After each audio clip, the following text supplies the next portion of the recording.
to the GSL Code S. I am Artosis alongside Wolf. Hey man, we have had a pretty awesome group so far. I've only been able to grab 2 fifths of it, but I'm going to take over the halfway point now and grab 3 fifths when I get to cast this final match. That's true. And you're very good at your fractions. Simple fractions. Are you good at mixed numbers as well? Yeah, actually. Oh yeah?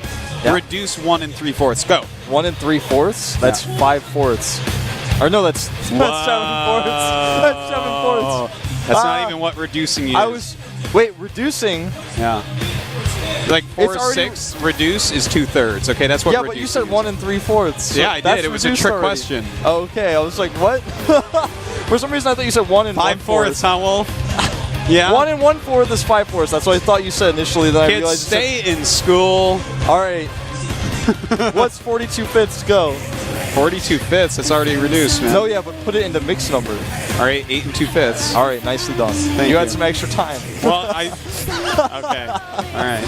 All right. Well, here, if you look on the screen, you can see that Life did advance to the final match over Symbol. Symbol is out. He drops down to Code A, where I will cast his matches. He's in Wolf's clutches now. That's right. And, you know, Life, you already talked about this earlier. I didn't get to see it, but he lost 0-2 to Soulkey, his now final opponent. They're in a rematch situation, and especially in a mirror matchup with so many mind games, this gets really weird. Are we going to see an early pull, perhaps, on one of these games? We could see something like that. It's so hard to say, man, but the first map is going to be Antigua Shipyard, and I got to say, I think this is the map where we see some form of Zergling Rush the most on. Yeah, I think you're right, because the ramp is so wide and it's so far away from the hatchery, it's hard to get a spine on that ramp. Oh yeah. Oh, you're not going to have a spine on that ramp. No, that's not going to It's just not happening. Not till the mid-game. If we get that far. Yeah. Soulkey looks like he's straight out of high school class with that Stars uniform. Soulkey from... He's hiding that really handsome Woongjin Stars on the inside because it's really cold in Seoul right now. It is really cold. It is winter time here now. Coming from Hong Kong, it was really warm over there, actually. Yeah. And I had a little bit of a shock when I came back. I gotta go to Hong Kong, man. I'm sad. I want to go. Well, you will one day. Maybe we can go together. All right, guys. Here we go. This is the GSL Code S. We have Life going up against Soulkey for our last spot in the round of 8. I am Artosis, and with me is Wolf. Vegas.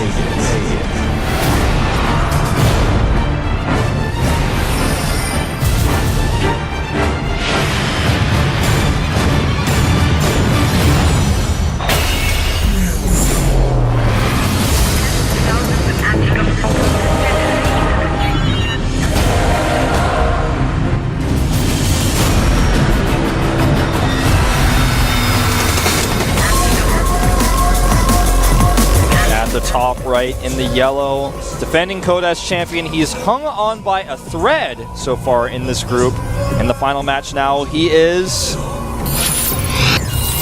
starting live.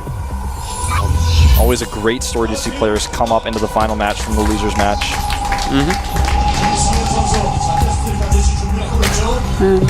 His opponent, of course, down here on the left side in the blue from the team Woongjin. Woongjin Stars, that is. His ID is Woongjin Stars Soulkey. Talked about STX actually being a shipbuilding company. Woongjin has a lot of home products. Yes, it does. Like tiles and even toilets, things like that. Yeah. You know, they make some appliances and stuff as well. Yep. Always like to give shouts to sponsors. Of course, StarTale's main sponsor is Red Bull. An energy drink. Yes. You probably have heard of it. Yeah. It's a speed upgrade for Zerglings. Yeah. Metabolic Boost is going to be the new flavor.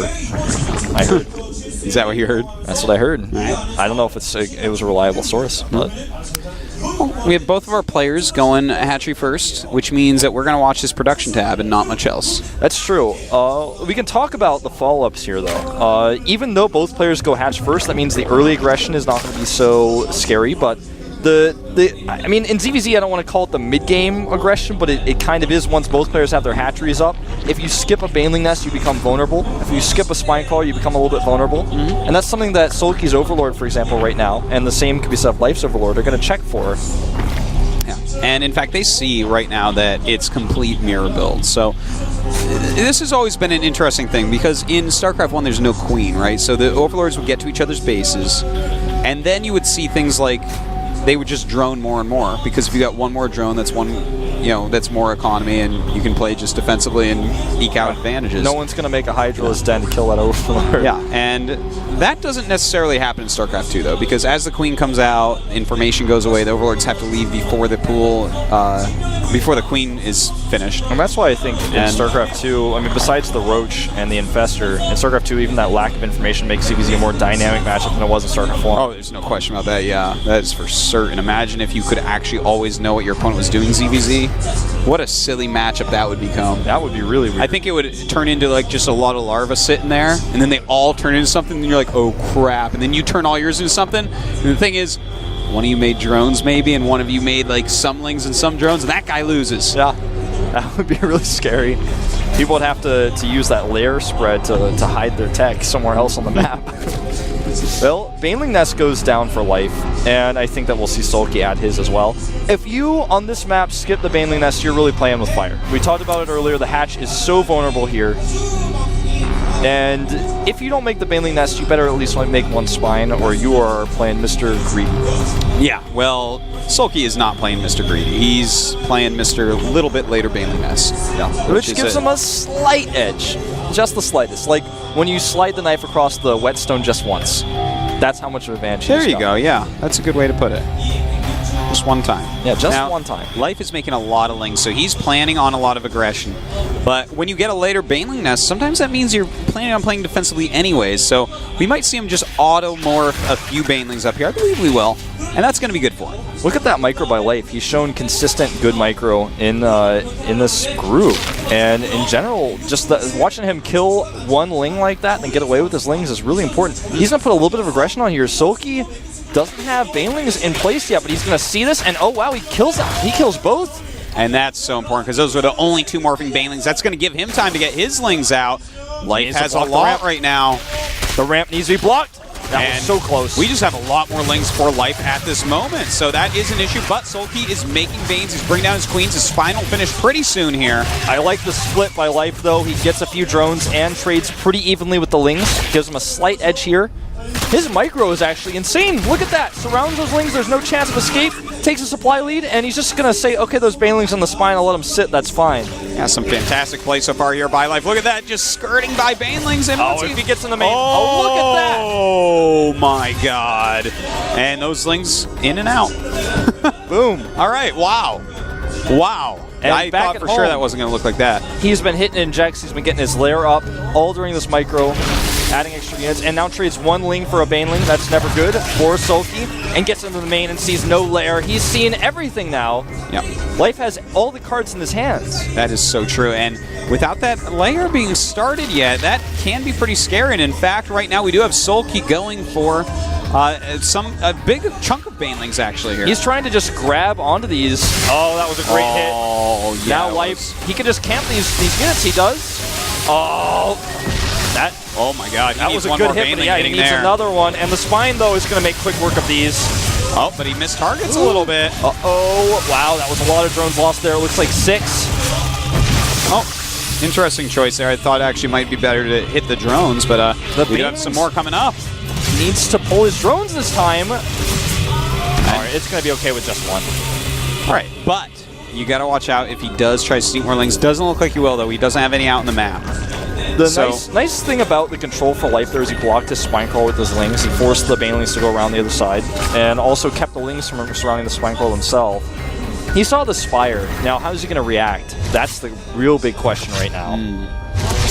Well, right now, with that Spire coming up, that's one of the reasons I really like this map, is we always see someone go Spire. It's so powerful here. Yeah. That third base is so far away from the other ones that if someone goes Spire and someone does not, you will deny their third for a pretty long time. And that gives you time to make up for the investment you put into those mutas. So, yeah. I feel like Life, pretty soon here, he's got to throw down that third hatchery.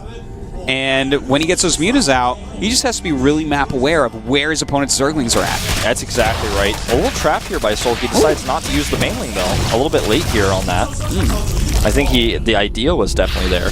He wants to go and check just to be certain there's no third hatchery going down just yet. He's even going to check for the drone now. He's going to trade these lings and be totally okay with it. He sees no drone coming over yet. So he may actually make, he's probably going to make no more than these 6 mutas. I can't imagine him even going up to 8. Yeah, I completely agree with that. The fact that he doesn't even see that hatchery yet, he has to be very careful about what's coming up. Yeah, 6 mutas is enough to oh, wow. That could have been the biggest Baneling hit of all time. Maybe. Oh, and well, the Baneling's not really doing what they want. Now, these mutas, he has to be careful about that huge group of lings. Down goes the hatch.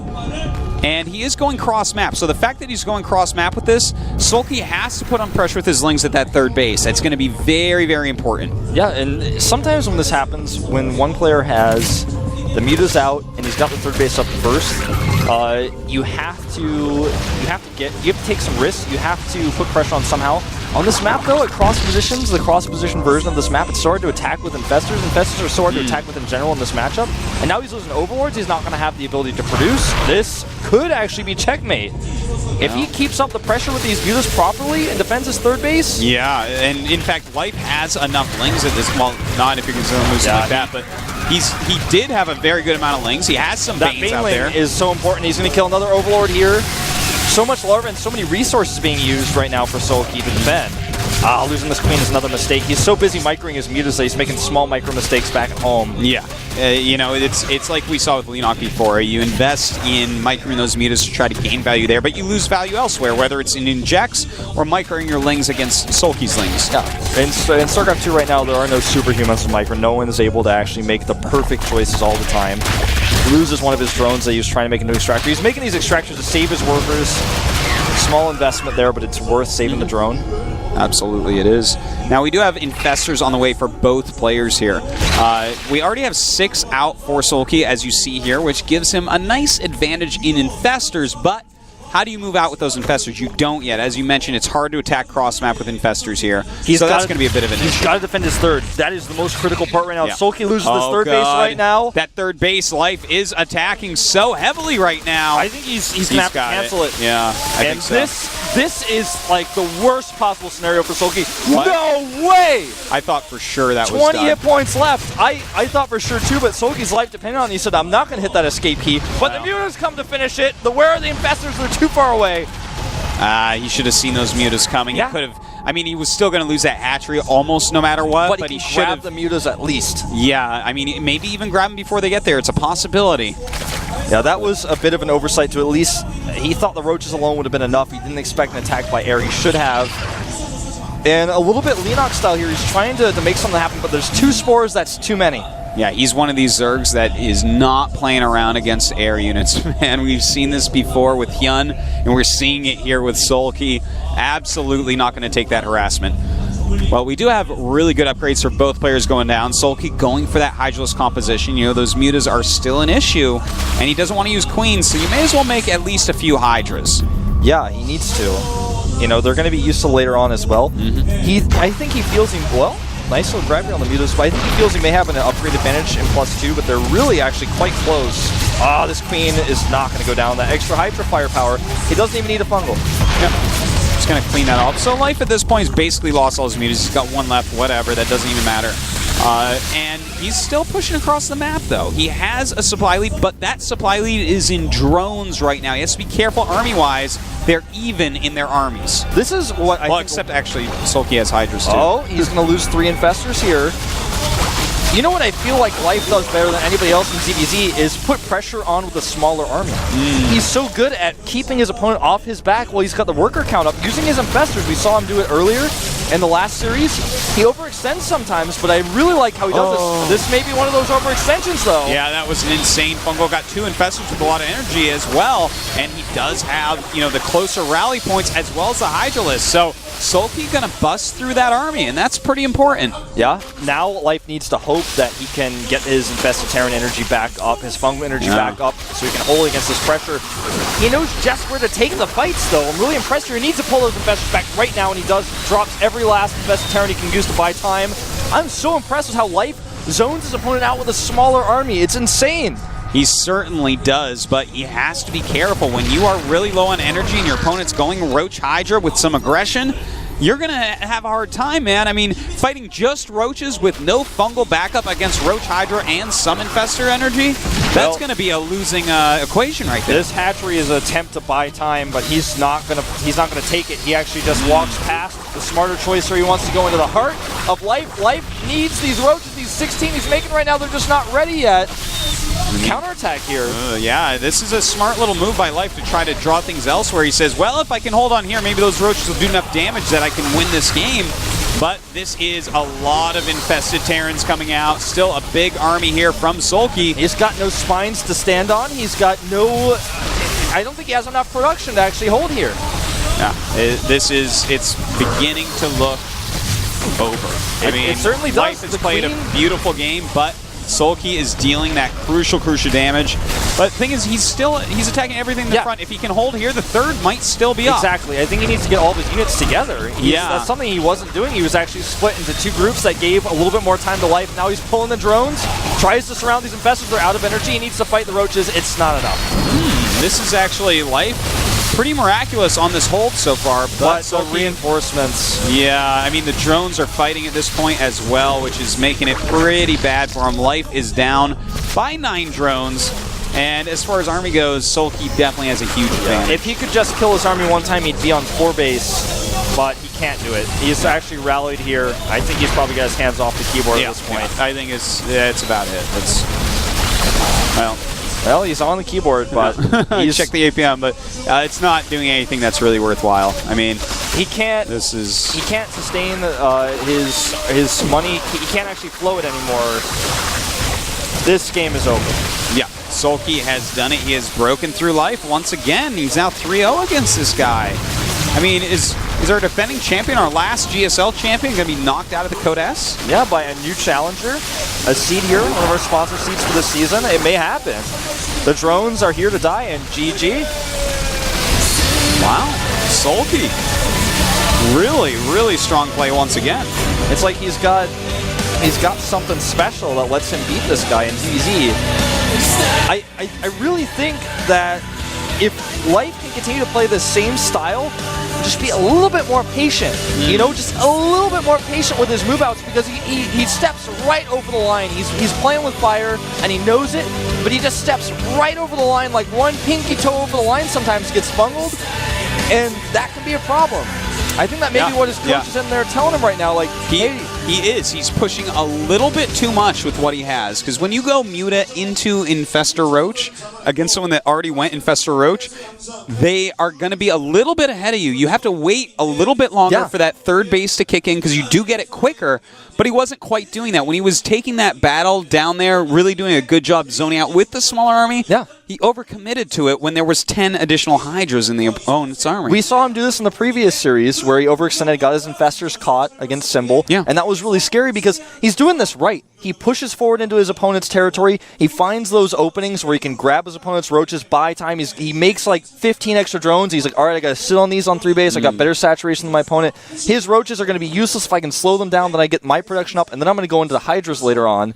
But if you overextend yourself and lose your Infestors, then you can't stop the steamroll that walks across the map to kill you. When that fungal grabbed him and killed 2 of those Infestors, that was a big deal because he had to take the battle. Yeah. He didn't want to actually take any battles. He wanted to just pick things off, push him back, force him into more units that he didn't want to make, and it goes wrong if you get caught one time. Yeah, you're so right. And high risk, high reward style that Life is bringing out here. I like it though, because I feel like if he can refine it just a little bit more, I think this may be the style that we see come out of ZVZ, where both players are actually trying to scare their opponent, because it's all about who has the most workers, and if Life has more workers than his opponent, he should, by most rights, be the defender, but the way he moves across the map, he is the aggressor. Yeah. He has his opponent on the defense, he's making units, he's trying to hold. Really nice play so far that we were seeing from him. I'm really liking this style. Yeah, it's so powerful, and it takes someone like Life to pull it off. I mean, he showed us by becoming the GSL champion while being aggressive and macroing behind it. You know, this guy is making more speedlings at times that make Terrans feel awkward. He's making these little push-outs at times that Zergs are like, what? This is, you're droning behind this? What? Is this an attack? What is this? He's really good at utilizing his infestors, and this is the guy we're talking about who beat Leenock in a ZVZ series to take MLG. Yeah. On top of that GSL finish that he got last season, for him to lose here against Soulkey, a newcomer, a seed into Code S, would be, I don't want to call it absurd, but it would be a pretty good accomplishment for Soulkey just starting out, that's for sure. Oh, it certainly would be, man. Soulkey, if he can get into that round of 8, it is such a big deal for Kespa players right now to just get in that round of 8, just stay in here and show that, guess what, guys, we are here and we are already as good as you. Yep.